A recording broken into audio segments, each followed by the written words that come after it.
página 35, tá? Matéria interdisciplinar, pedagogia interdisciplinar. Nós temos que pensar de forma interdisciplinar e nós temos... nós temos que pensar de uma maneira interdisciplinar e transdisciplinar, vendo o todo como algo interligado, percebendo que uma parte está inserida na outra parte. Devemos notar que as ligações e o diálogo, a conversa, que um conhecimento estabelece com o outro possibilita entender e explicar os fatos passados e os fatos presentes, projetando assim o futuro. Nós sabemos que os aspectos cognitivos não podem ser menosprezados, mas devemos integrá-los aos aspectos emocionais, dinâmicos, e temos que valorizar as relações interpessoais e desfragmentar a percepção que tem de si próprios. O que é relação interpessoais? A relação interpessoal é o conjunto de procedimentos que facilitando a comunicação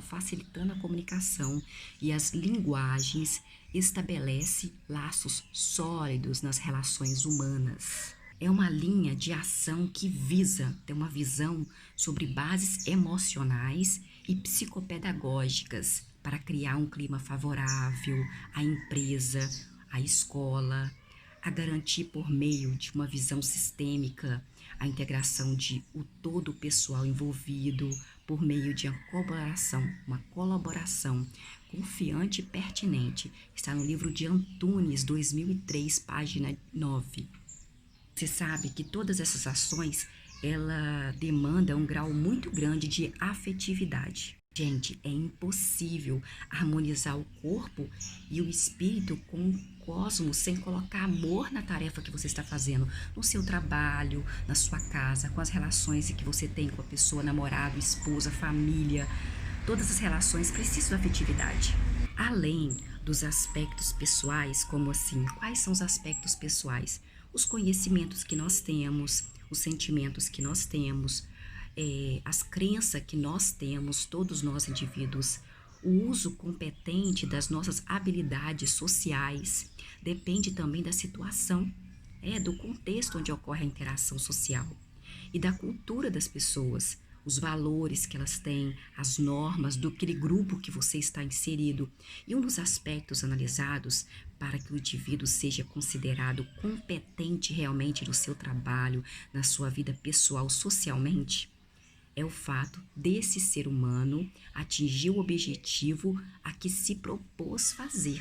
Só porque você chegou numa meta, você acha que você é competente? Não é assim. Algumas pessoas chegam na meta com agressão ou até com ameaças, porque você tem que ter aí o sucesso na interação social. Tudo depende da interação social que você tem.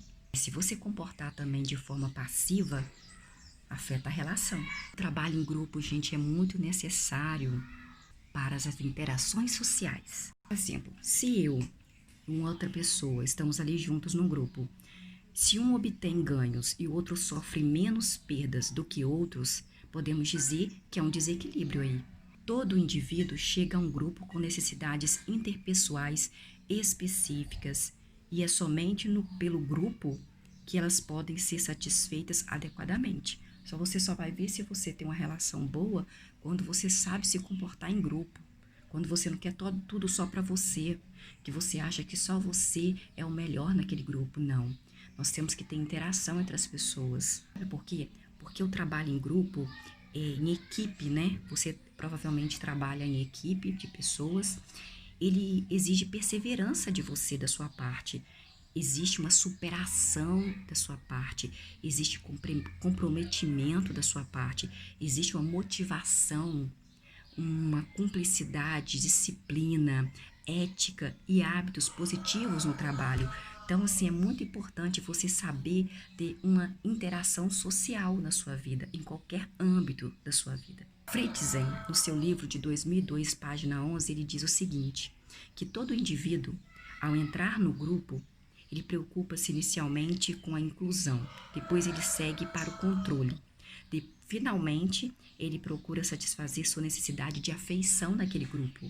Durante quando a gente entra num grupo, na igreja, em qualquer lugar na nossa vida, a gente tem a necessidade de sentir-se aceito naquele grupo, valorizado naquele grupo e de verificar se o grupo está certo, se aquelas pessoas estão ali certas.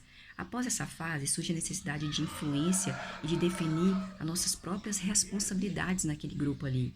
O nosso papel no grupo, o lugar, né, que nós temos ali naquele grupo. Por fim, o novo membro tem a pretensão de satisfazer suas necessidades emocionais e de amizade naquele grupo. Para isso, quer aproximar-se o máximo possível, a gente vai querer se aproximar o máximo possível das outras pessoas do nosso grupo, satisfazendo a nossa necessidade, porque todo mundo tem necessidade de afeição. Quantas pessoas matam por bullying? Queria ser aceitado na escola, queria ser aceitado na sociedade e matam, chegam a matar, gente. Chegam crianças, são desoladas, né, na sua juventude, quando eram crianças, porque os pais falaram que era feia, que ela não era aceita naquele grupo. Crianças ficam com depressão, isso é muito sério, né? Então nós temos, todo ser humano tem sim, por mais problemas psicológicos que tenha, aquela vontade de ser aceito no grupo que ela vive. E nós temos que interagir uns com os outros. Ele Prete, no seu livro de 2001, na página 36, ele diz uma coisa muito boa, ó.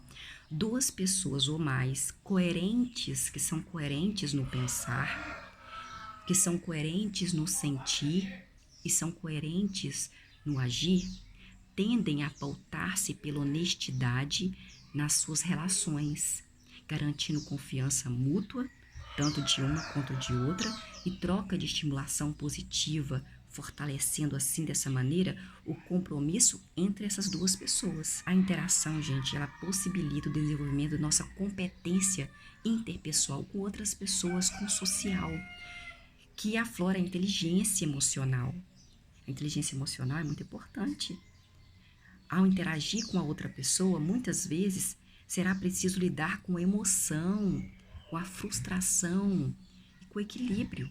Nós temos aí que criar oportunidade para o diálogo, da troca de ideias, troca de informações naquela sociedade, naquele grupo que nós estamos interagindo ali, seja em qualquer âmbito das nossas vidas. Troca de experiências. Nós temos que ouvir as pessoas falando, nós temos que falar, nós temos que compreender as pessoas, nós temos que ser companheiros, nós temos que analisar, sintetizar e expor ideias e nossas opiniões naquele grupo ali. Nós temos que questionar, argumentar, justificar, avaliar aquele grupo que nós estamos inseridos socialmente, das estruturas mentais daquele indivíduo ali, mobilizando nossos esquemas operatórios de pensamento e contribuir para o desenvolvimento dos esquemas cognitivos. O trabalho em equipe também favorece a formação de certos hábitos e atitudes de convívio social. Está no livro de HAIDT 2003, página 183. Página 37. Aprendendo a aprender. Automonitoria. As relações entre nós, pessoas, entre eu e você, promove oportunidades frequentes para a aprendizagem de habilidades sociais, indicam caminhos para o automonitoramento, ou seja, para o autocontrole das nossas emoções e dos nossos comportamentos.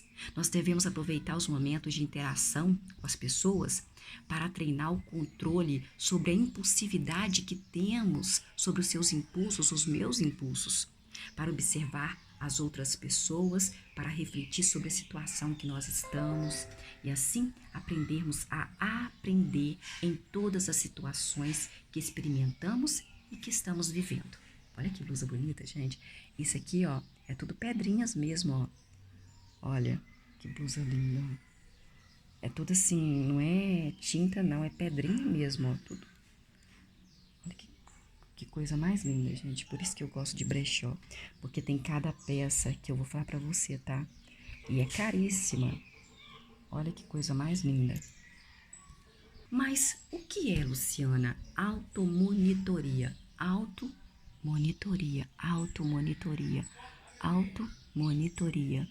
Automonitoria refere-se, gente, a aprender a ser. Você já aprendeu a ser? a ser capaz de direcionar seus estudos, a sua vida, bem como enxergar as lacunas que estão existentes a fim de superar as lacunas da sua vida, os seus medos, as suas fraquezas, quem você é. Página 38, habilidades sociais de comunicação. A comunicação verbal, ela é mais consciente e mais racional. O domínio da língua, nós temos que dominar a língua e as normas sociais do nosso uso aí. Nós temos normas sociais. Tem uma habilidade que muitas pessoas pensam que não é habilidade, mas tem que ter a habilidade de formar perguntas. Temos que ter a habilidade de elogiar as pessoas. Temos que ter a habilidade de manter uma conversação e de escutar o outro. Isso é uma habilidade. É uma habilidade. Para escutar outra pessoa, nós temos que ter uma habilidade que requer essa habilidade e vai além do não falar, é entender na totalidade o que aquela outra pessoa quer dizer. Compreender o significado daquilo que aquela pessoa está falando, escutar entre as entrelinhas assim, né? O que ela está querendo dizer para mim? Ver, interpretar os gestos que aquela pessoa está fazendo e olhar daquela pessoa, o corpo daquela pessoa ali, como que ela está naquele momento que ela está conversando com você, interagindo com você, que é uma habilidade, gente, muito difícil de ser desenvolvida. Será que você está preparado? Presta atenção, por gentileza. Será que você está preparado para falar de forma compreensível e escutar outra pessoa? Será que você está preparado para falar de forma compreensiva e escutar outra pessoa? Temos também a comunicação não verbal, né?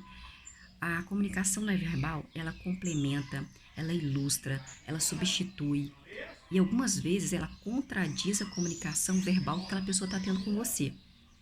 Por exemplo, ela está falando com você uma coisa, mas a postura dela, a minha postura aqui está diferente. Você está percebendo que eu não estou tendo muita segurança no que eu estou falando para você, da situação que está ocorrendo naquele momento ali. Quando nós esquecemos de alguma coisa, quando batemos na testa, quando pretendemos manifestar nossa indignação diante de alguns problemas, encolhemos assim o ombro, sabe? Porque a não verbal a gente faz com o corpo, né?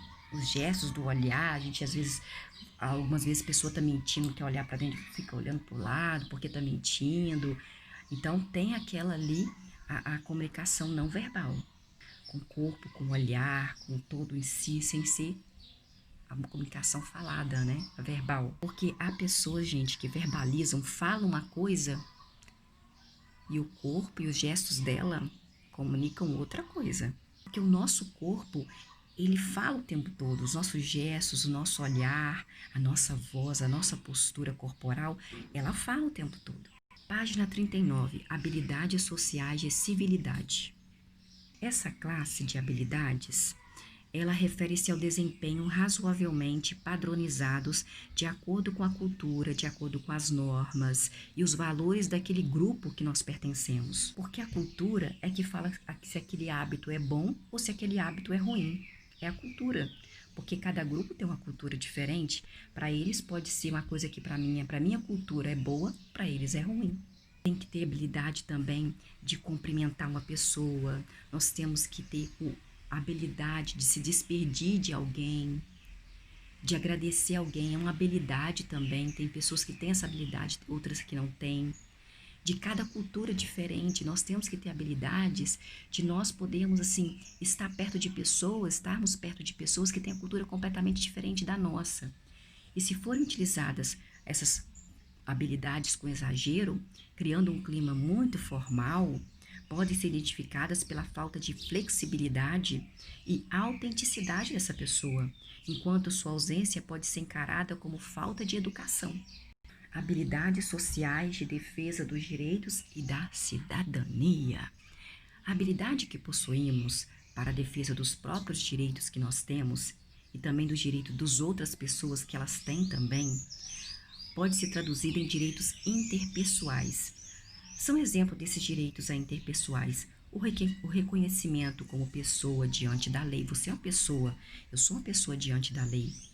A liberdade de pensamento que você tem, eu também tenho a liberdade de pensamento, de consciência, eu tenho a liberdade de consciência, a liberdade de religião que o outro tem, liberdade de expressão que eu e você temos diferentes, de opinião nós temos liberdade, de opiniões diferentes, liberdade para mudar de opinião, todo mundo tem essa liberdade de mudar de opinião. Nós temos que ter a habilidade e a liberdade de ser tratado com respeito, com dignidade, de pedir informações para as pessoas, ser ouvido, ser levado a sério pelas pessoas, defender aquele que teve o próprio direito violado. Nós temos que ajudar a defender aquelas pessoas que o direito delas estão sendo violados, respeitar e defender a vida e a natureza. Isso é uma habilidade que muitas pessoas não têm. Habilidades sociais empáticas. A empatia é a capacidade de compreender e de sentir. Você sabe o que é empatia? Muitas vezes pessoas falam empatia, nossa, você tem que ter mais empatia, mas não sabe nem o que é empatia.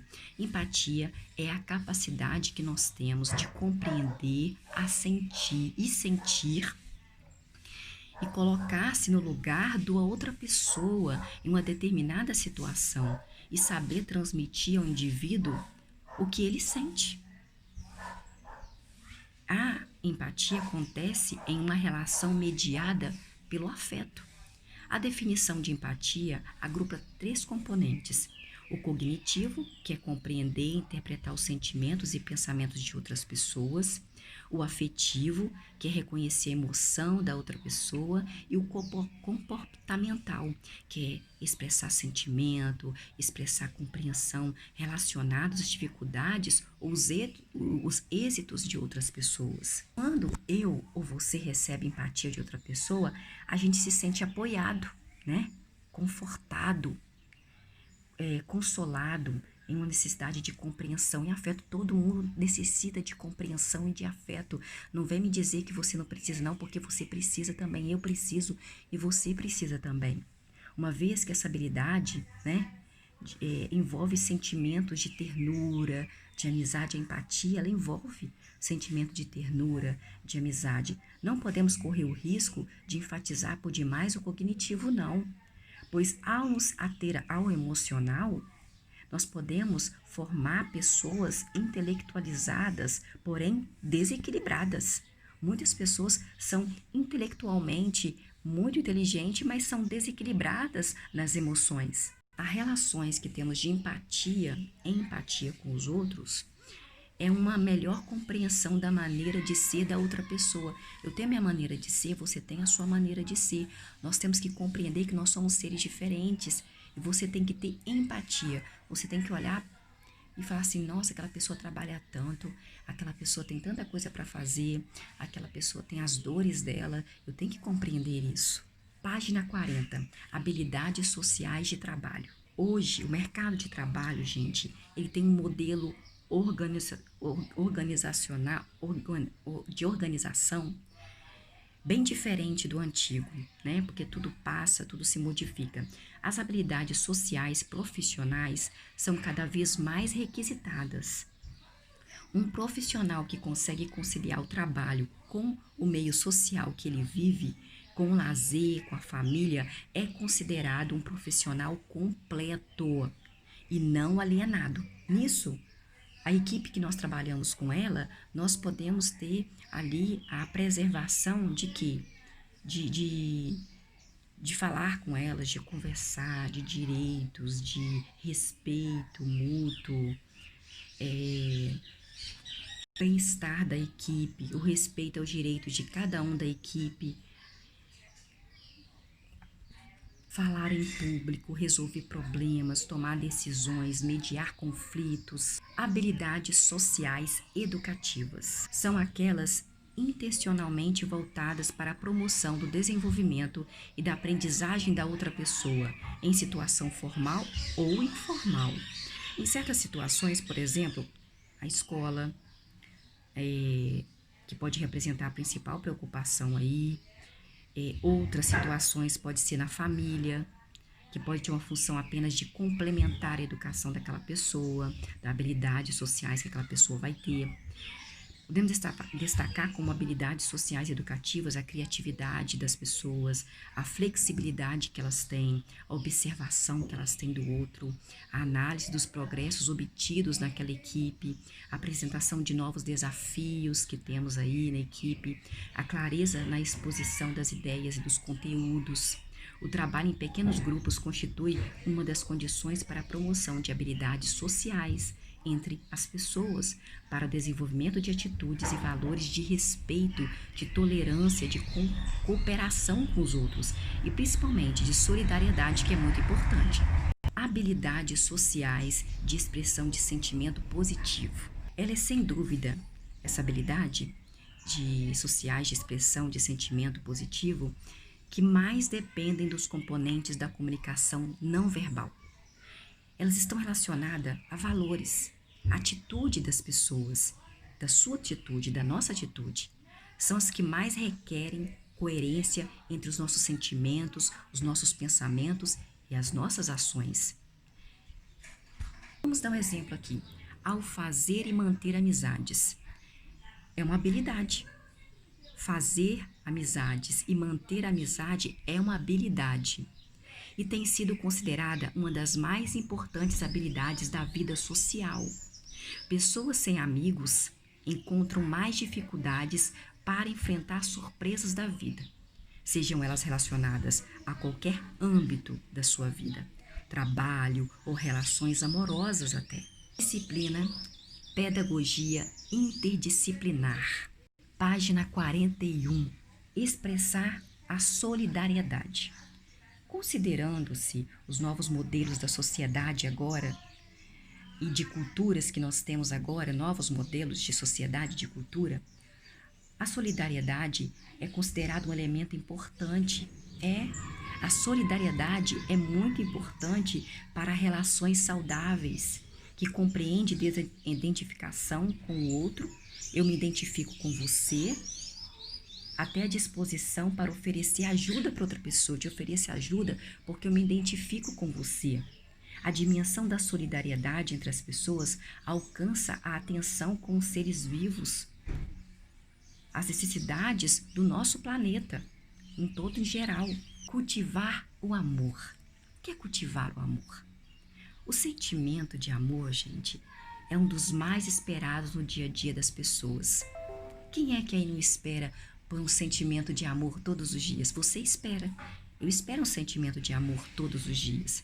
Embora pareça, sim, ser algo natural, o amor ao ser humano, algumas pessoas têm dificuldade para expressar o seu amor com carinho, com cuidado.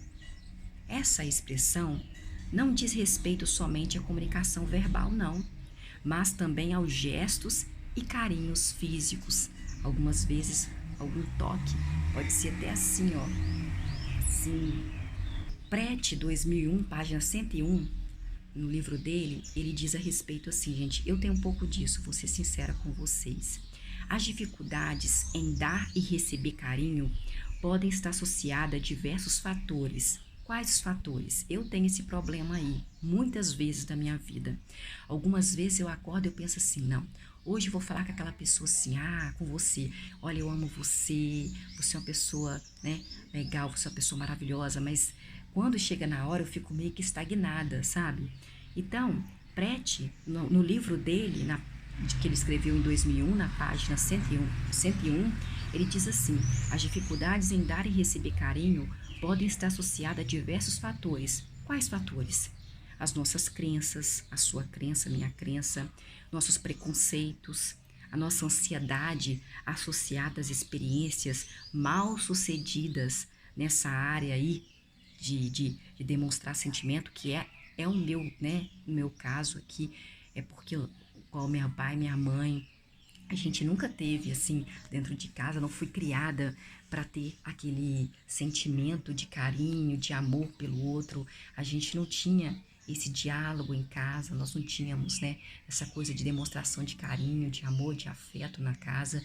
E com as pessoas da minha família também a gente não tinha essa relação, porque todo mundo falava muito assim, áspero com o outro, xingava, falava mal, degrinia a imagem. Então, quando você vê uma criança, a criança começa a observar ali que os pais, que a família denigra a imagem dela, ela sendo criança, e que a família nunca falou bem dela, nunca protegeu, nunca fez um carinho e, ao contrário, até fez coisas horríveis em troca de um prato de comida, a criança ela tem dificuldade em demonstrar os sentimentos dela. Ela fica com problemas psicológicos em relação a isso.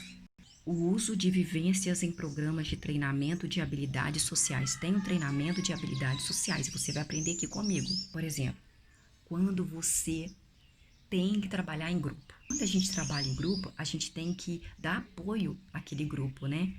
Tem que ter um ambiente de apoio mútuo uns com os outros. Por exemplo, nós vamos viver com aquele grupo ali. E a vivência, ela pode ser entendida como atividade estruturada de modo parecido com situações do cotidiano nosso.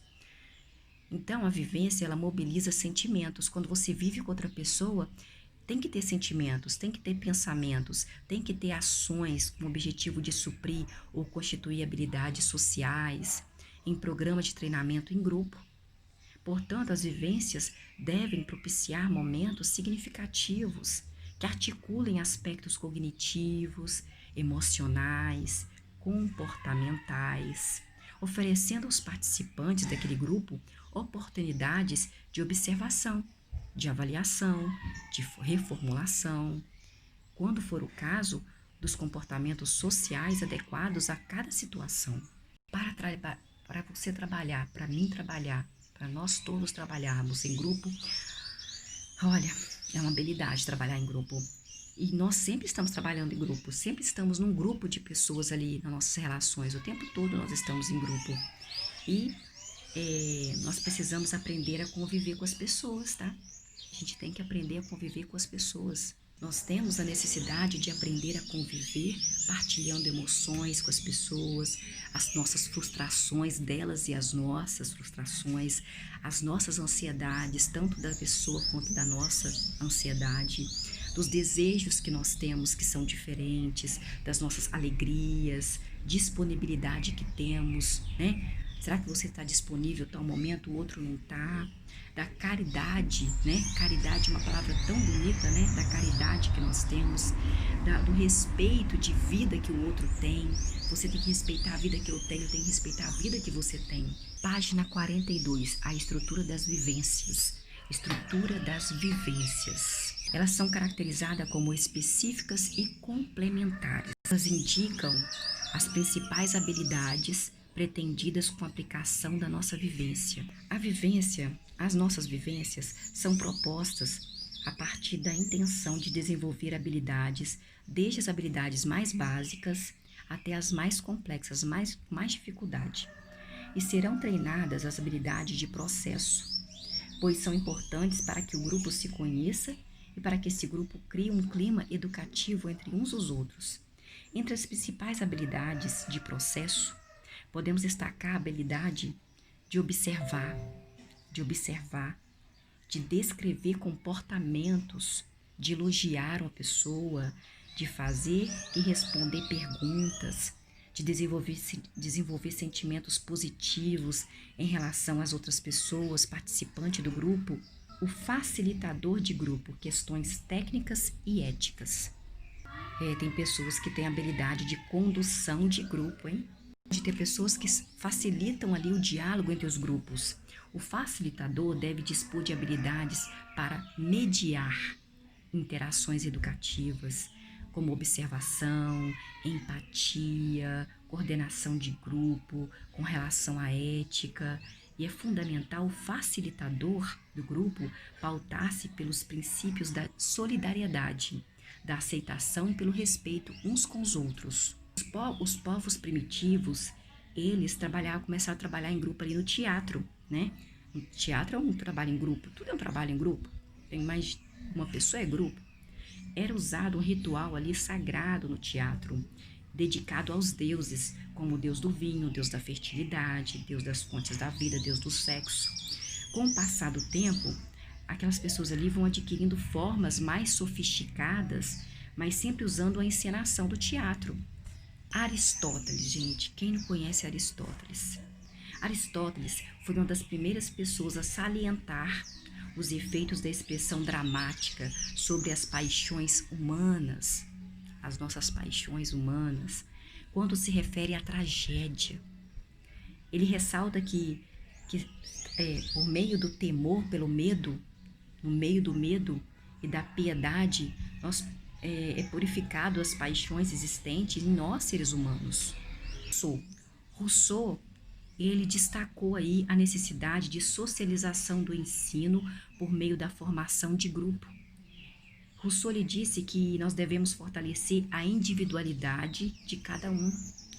Nós podemos inferir que a dinâmica de grupo surgiu como consequência da evolução natural das diversas correntes pedagógicas, a qual ao longo do nosso tempo foi buscando soluções que atendessem às necessidades do ensino, sem perder de vista seu caráter socializante e afetivo. Por exemplo, por meio da dança. No passado, por meio da dança, havia ali uma representação de questões do nosso cotidiano. Era uma espécie de celebração, dançar. Os índios, por exemplo, eles celebram dançando. E era uma tentativa de demonstrar as coisas boas e as coisas más que ocorriam com elas, né? Muitas vezes nós dançamos alguma coisa, nós cantamos porque nós estamos sentindo aquilo. Então tudo vem do sentimento. Como por exemplo no teatro, né? No teatro, algumas pessoas lá no passado usavam máscaras, né? Alguns teatros usam máscaras ainda. Cada máscara tinha uma feição de choro, outra feição de alegria.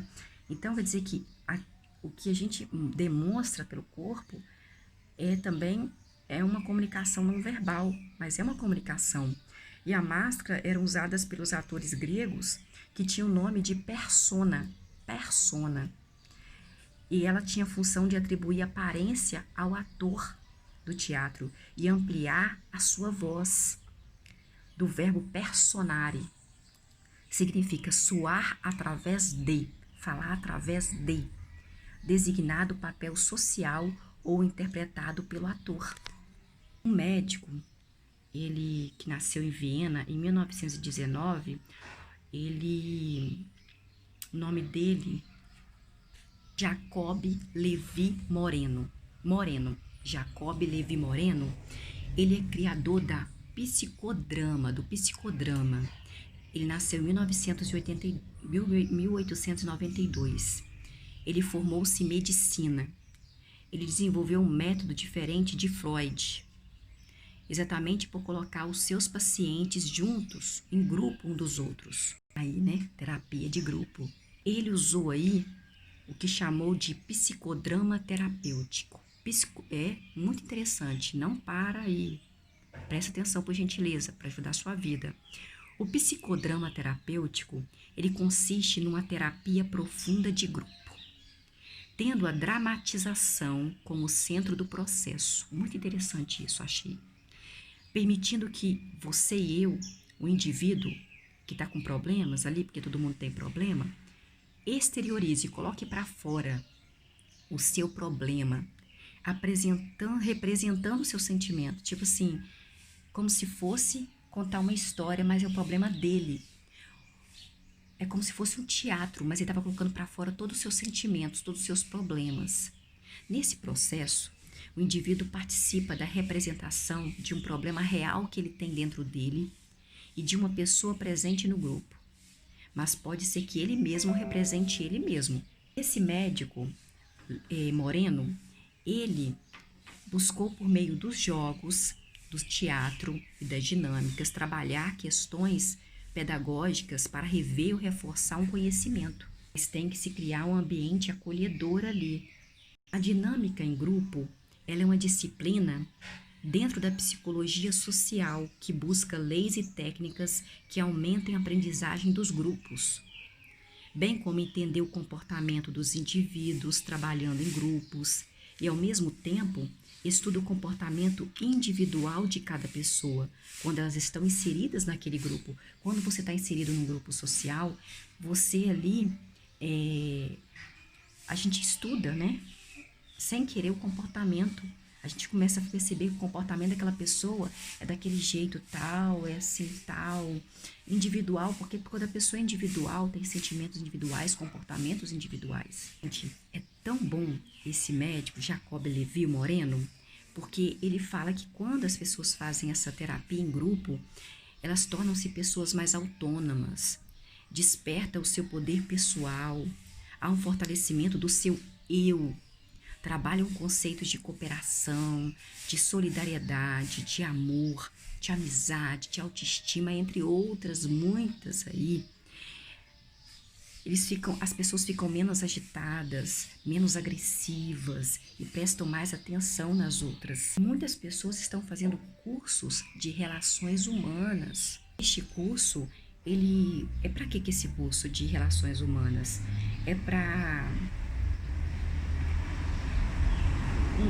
O objetivo dele é conscientizar os indivíduos, tornando esses indivíduos mais observadores, buscando criar um clima de relações humanas autênticas, superando as barreiras que impedem o verdadeiro relacionamento.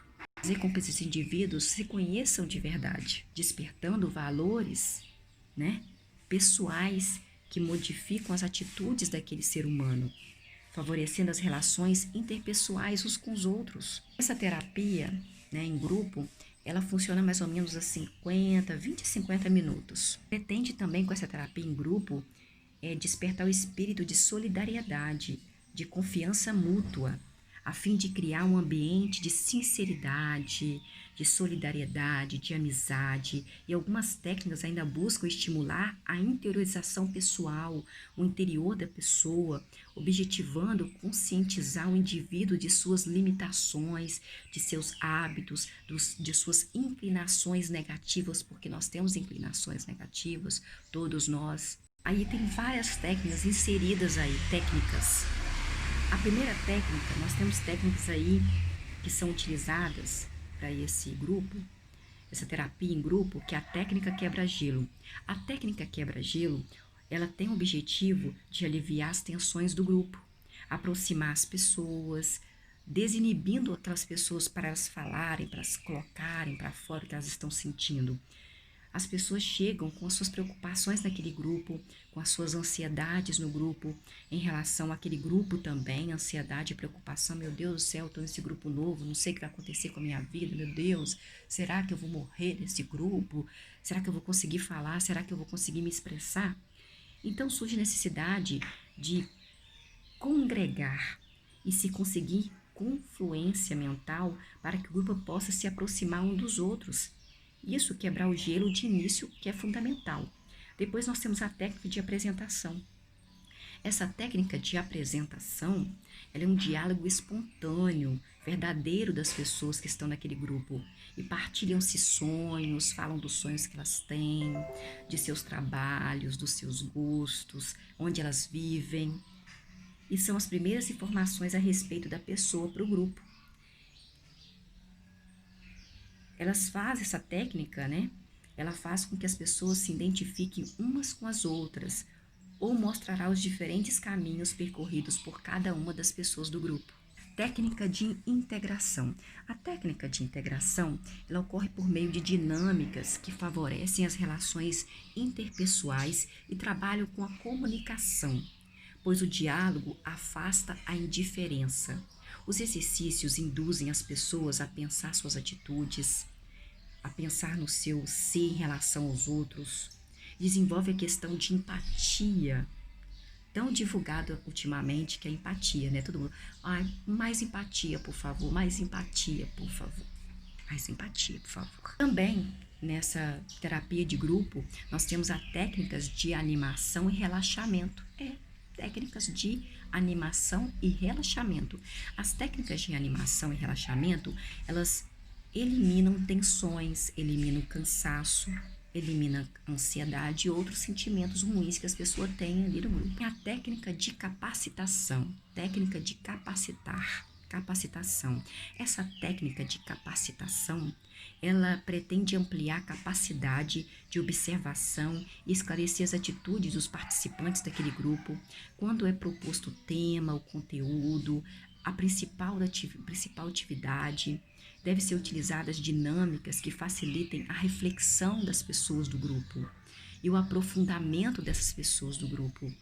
Geralmente são mais demoradas o aprofundamento, mas nós temos que relaxar as pessoas, nós temos que ter capacidade de fazer com que essas pessoas, elas sejam, facilitam a reflexão delas, o aprofundamento.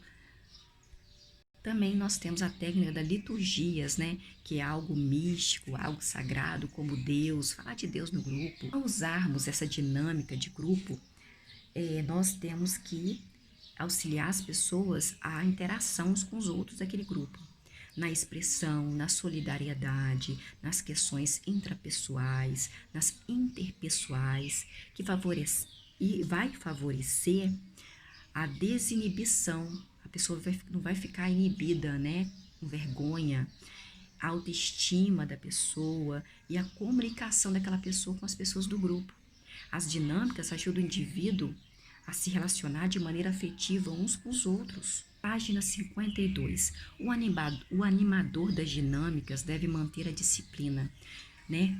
O médico, ele deve manter a disciplina, não permitindo explicações ou defesas por parte do grupo adversário. O médico, intervir mostrando delicadamente como os grupos são heterogêneos e a necessidade de aceitação do outro. Com essa dinâmica de grupo, o intuito é fazer com que as pessoas compartilhem diferentes formas e soluções de problemas, que interajam entre si, conversem entre si, buscando aproximação umas das outras. Podemos também usar contos, histórias da vida de cada um das pessoas, porque a história faz parte da gente. Todo mundo tem uma história. Os filmes é uma história. Se você gosta de filme, é uma história. Se você gosta de um livro, é uma história. Tudo é história. Então, eu vou contar uma história para vocês. Espero que você goste, tá? É com muito amor e carinho. Presta atenção que pode tocar na sua alma. O Carpinteiro. Já viu essa história do carpinteiro? Eu tenho certeza que você vai amar. Essa história do carpinteiro, ela demonstra que nós envidamos muito esforço nos assuntos mais importantes. Então, essa narrativa, ela conta que um carpinteiro construiu sua última casa com displicência. E ele não sabia que seu patrão estava fazendo uma surpresa para ele, que ele doaria aquela casa que ele estava fazendo ao homem para que pudesse abrigar sua família, o carpinteiro mesmo. Mas ele não estava fazendo uma casa boa, ele estava fazendo uma casa ruim.